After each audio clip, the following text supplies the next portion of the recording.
extinguisher, yung abbreviations na EPAS. EPAS.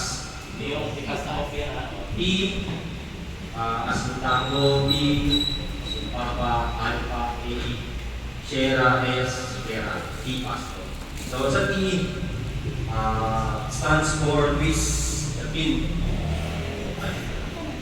Ito po yung pin natin. Ito po, pin. Ngayon, kailangan natin ito i-twist kasi meron po siyang lock. Isip po siya. Ito, twist natin. Twist. Tanggal na yung safety seal. Then, proceed tayo sa P. Ano po yung P ulit? Pull the pin. Pull the pin.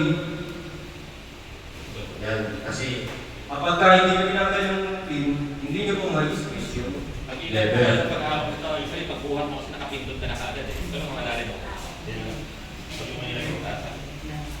Opo, yan. Tapos, next po natin ay EPAS to. Ano po next? Aim at the pain. Yung A, aim the nozzle at the base of the fire. Ano po ba yung sinasabing base of the fire? Yung bottom, yung pinakailalim. Huwag niyo pong aim dun sa ibabaw kasi mangyayari, lulutuin na po niya yung extinguishing agent sa dapat sa base of the fire po. Dito pong hawak dito po sa nozzle po. Kasi pag dito, mawawalan na po kayo ng control sa hose sa nozzle po. So dito dapat sa nozzle mismo.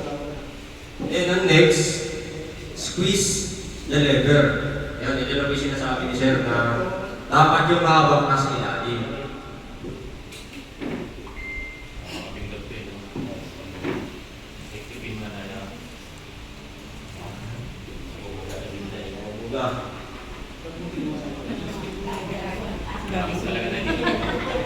Ayun. So, imagine nyo lang i-squeeze nyo yung lever. Squeeze nyo yung lever pababa.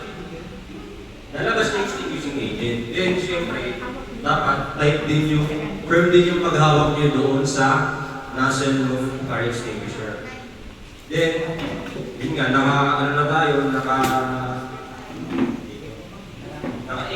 dun sa base ng fire. Then, yung next natin ay, yung link S is sweep from side to side. No?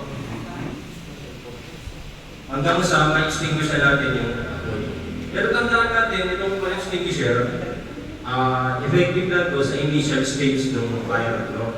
Pero pagka masyadong malaki na yung apoy, hindi na niya kayang i-extinguish yung apoy. Kaya kailangan din po na tumawag tayo ng bumbero. Tsaka yung diniscuss po kanina,